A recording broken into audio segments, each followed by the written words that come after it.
Go.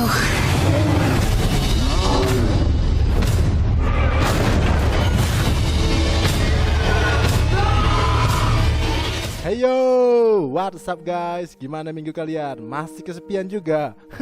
Tenang, karena Kills bakal sedikit menghibur kalian lewat beberapa film yang bakal menjadi teman kalian di minggu ini. Langsung saja, nggak pakai lama, nggak basa-basi, nggak berlama-lama, nanti jadi basi. Let's check this out guys.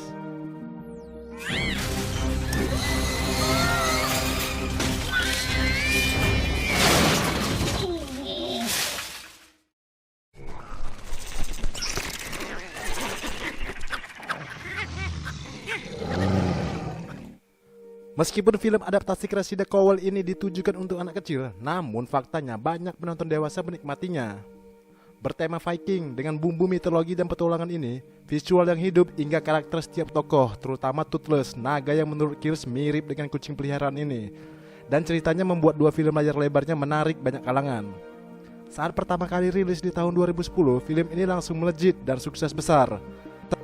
Terlebih, film ini juga sukses membawa penghargaan Best Animated Feature Academy Award. Tidak hanya itu, triloginya pun walau tidak sebagus film pertamanya tetap mendapatkan raupan yang fantastis.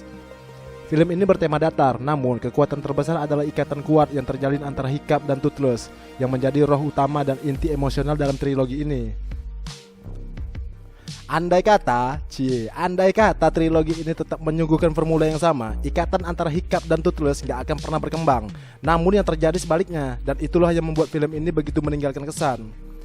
Di sisi lain, benih-benih cinta antara Hiccup dan Astrid tidak hanya sekedar cinta remaja. Bagaimana seseorang merasakan kenyamanan satu sama lain dan mempercayakan dirinya dalam sebuah komitmen suci. Walaupun demikian, penonton yang gak peduli atau belum mampu memahami perkembangan karakternya, sekedar ingin menyaksikan sajian visual yang memukau, itu juga berhasil disajikan film ini. Karena film ini juga syarat dengan sajian visual yang lengkap, aksi menarik yang sangat atraktif, kaya warna, dan lebih lagi varian naga-naga yang keren. Presentasi visual mengenai dunia tersembunyinya pun sangat impresif dan memanjakan mata. Something crazy. I'm in. Me too. Sign me up. I love this plan.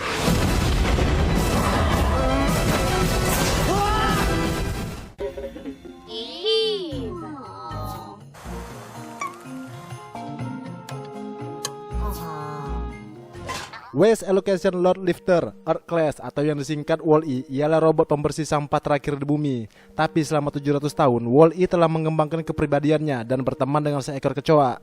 Hingga datanglah Eve, robot yang dikirim dari kapal induk Axiom dengan misi apakah kehidupan telah beregenerasi di bumi. Tidak mengetahui tentang misi Eve mengambil tanaman yang sebelumnya ditemukan Wall-E dan secara otomatis memasuki keadaan nonaktif dengan suara hijau yang berkedip.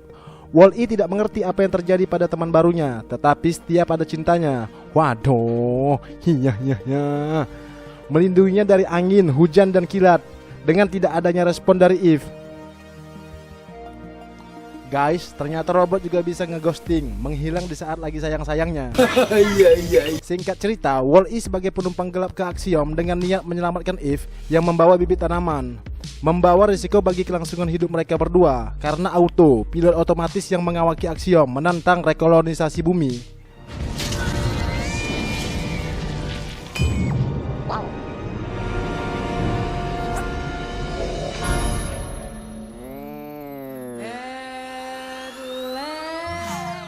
I know I'm not supposed to love music. No music.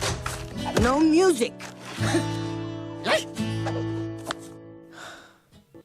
Bukan Disney dan Pixar kalau enggak bikin cerita penuh makna. Disutradarai oleh Lee Unkrich, bisa dibilang film ini kena banget karena latarnya kehidupan sehari-hari yang kental dengan budaya.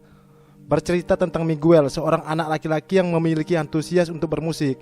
Dengan kehidupan yang keras, dia besar di keluarga pembuat sepatu yang sangat membenci musik karena percaya bahwa musik adalah sebuah kutukan. What? Terinspirasi Ernesto de la Cruz, penyanyi legendaris yang diidolakannya, dia pun mencoba meniru idolanya itu. Akan tetapi di saat dia meniru tanpa sengaja malah masuk ke tanah kematian.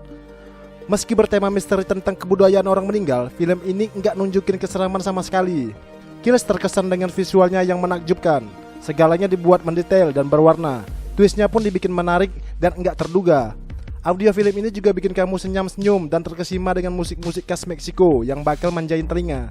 Suara dengan logat seksi khas Meksiko bikin film ini makin hidup.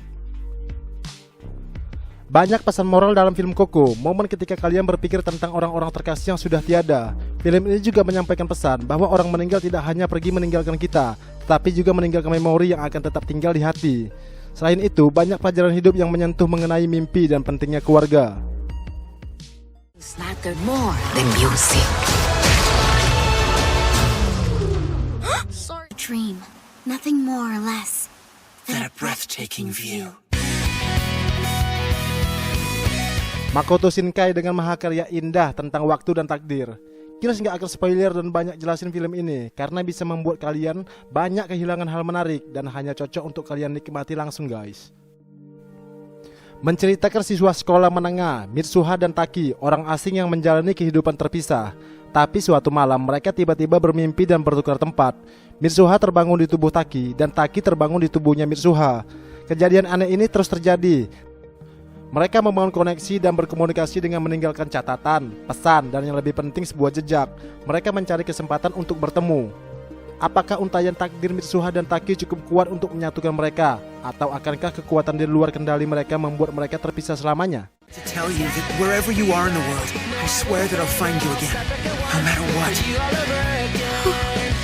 Who are you? Haku, listen.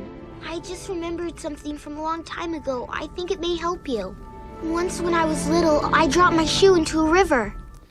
Ketika banyak film animasi berdurasi kurang dari 2 jam, film ini tampil dengan durasi lebih dari 2 jam dan dibuat dengan cara sederhana, apalagi kalau bukan gambar tangan. Dan setelah lebih dari 20 tahun tayang, Spirited Away masih membuktikan sebuah kisah yang abadi, bisa disaksikan entah keberapa kali, oleh siapa saja, dan kapan saja. Wajar bila film anime ini layak menjadi animasi terbaik sepanjang masa. Alasannya menurut Kill sederhana, film anime ciptaan Hayao Miyazaki ini menawarkan fantasi dengan gambar menggemaskan, namun mampu menghangatkan hati melalui pesan-pesan mendalam terkait permasalahan sehari-hari tanpa harus merasa digurui. Film ini membawa pesan dan juga relate dengan kehidupan sehari-hari. Ketika anak kecil merasa dunianya direbut oleh orang dewasa dan terpaksa menjadi dewasa karena situasi. Tenang guys, film ini gak seberat ucapan Mimin juga. Hingga perbudakan yang dijalankan Yubaba dalam menjalankan bisnisnya, film ini sangat kental dengan unsur budaya. Chihiro, gadis berumur 10 tahun, ingin menolong orang tuanya yang berubah menjadi babi. Namun bukan hanya itu, tetapi juga menolong siluman naga menemukan kembali jati dirinya, membantu jin tanpa wajah yang kesepian, hingga melawan penguasa licik seperti Yubaba. Satu yang Kills yakini bahwa film ini rilis 20 tahun lalu, dan Kills yakin bakal menjadi rekomendasi 20 tahun berikutnya. Itu dia beberapa film yang harus banget masuk playlist kalian. Sampai di sini dulu. Thanks for watching. Bye bye.